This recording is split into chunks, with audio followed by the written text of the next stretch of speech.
Hello FPL managers, today we are taking a look at the best premium player options coming to the new FPL season. In today's video we take a look at 5 premium player picks and have a look at how they got on last season and why they could be good FPL assets for the upcoming campaign. So just before we get into the video, don't forget to like and subscribe to show support for the channel and click the notification bell so you guys don't miss any future uploads.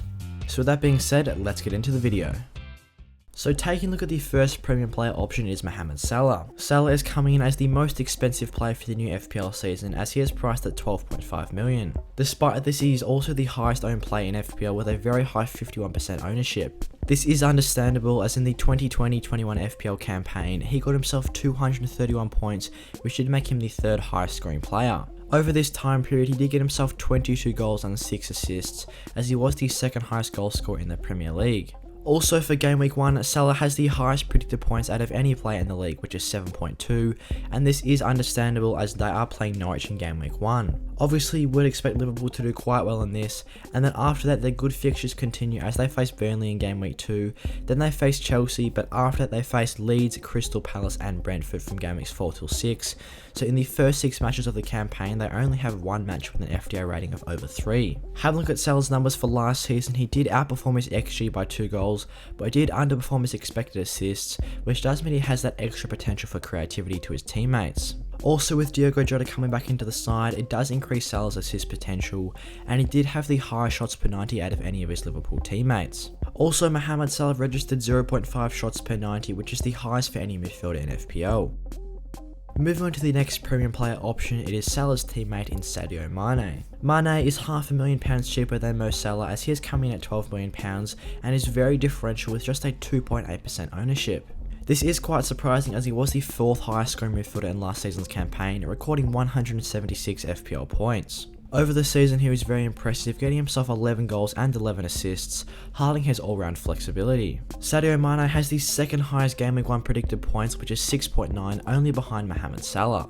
And as we touched on before, Liverpool have some very good fixtures to start the campaign, with Norwich, Burnley, Chelsea, Leeds, Palace and Brentford as their first 6. Also, across the first 6 game weeks of the season, Sadio Mané is predicted to be the second highest scoring FPL player, so I think considering that he has such a low ownership, he could be a very good differential punt coming into the start of the new campaign.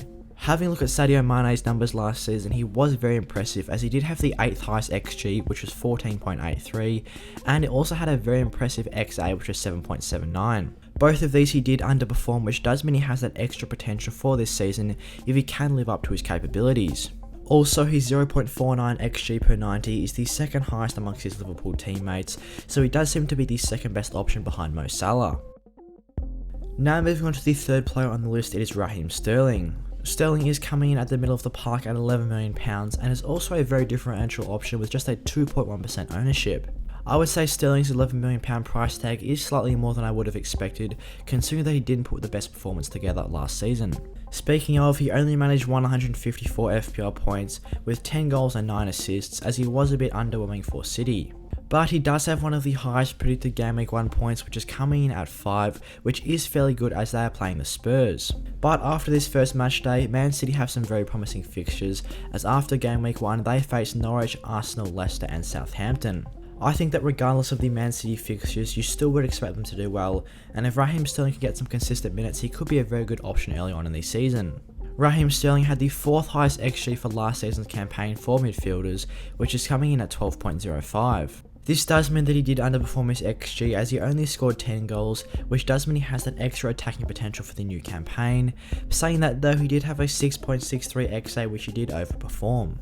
Raheem Sterling has the second highest XG per 90 for any of his Man City teammates, which is only 0.02 behind Kevin De Bruyne. Now moving on to the 4th premium option on the list, it is another Man City midfielder in Kevin De Bruyne. De Bruyne is coming in as the same price as Sadio Mané, which is 12 million, and he is owned by 16.7% of managers. This does make De Bruyne the 8th highest scoring midfielder in FPL, and he did score 141 FPL points last season, which was a bit underwhelming for him. He obviously didn't get as many minutes as he would have liked as he was injured a fair bit and rested a couple of times by Guardiola, but he did still manage 6 goals and 12 assists. He is predicted the same Game Week 1 points as Raheem Sterling, which is 5, and this is fairly impressive since they are playing Tottenham. As I touched on before, Man City have a couple of nice fixtures after their Game Week 1 opponent, where they face Norwich, the Gunners, Leicester and Southampton. Kevin De Bruyne should obviously be on penalties for Man City this year and on free kicks as well, which hopefully will increase his XG throughout the season if he can get some consistent minutes. Kevin De Bruyne has the highest shots per 90 out of any of his Manchester City teammates, which is 3.63, and also has the highest key passes per 90 at 3.54. There is no doubt that his involvement is very good in that Man City side, as he also has one of the higher XGs in the team, which is only behind Raheem Sterling, which is 9.98. His XA did top the charts for Manchester City, which was 10.96, which he did outperform, but he did actually underperform his XG last year, so hopefully he can get that extra attacking potential for the upcoming campaign. And now moving on to the fifth and final premium player pick on this list, it is Harry Kane. Kane is coming in as the most expensive price, tied with Mo Salah at £12.5 million, as he was very impressive for last year's campaign and is currently owned by 26.6% of managers. This does make Kane the fourth highest scoring forward in the game, and this is understandable as he did score the second most points last year. Kane did get himself the golden boot, which is 1 goal in front of Mo Salah, recording 23 goals and 14 assists across last year's FPL season.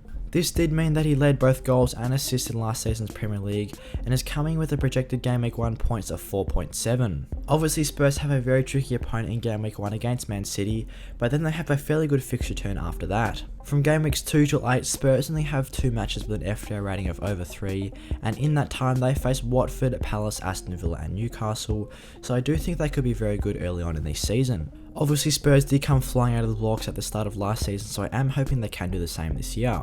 Kane had the highest XG last season, which was 22.17, and also had the 9th highest XA, which is very impressive at 7.58. So that's all I've got for today for the best premium player options coming into Game Week 1 of the new Fantasy Premier League season. I hope you guys enjoyed the video. If you did, give it a like and subscribe to show support for the channel. And once again, click that notification bell so you guys don't miss any future uploads. Also, leave a comment what you guys thought of these best premium player options, and do you have any of these players in your team. So with that being said, I'll see you guys in the next one.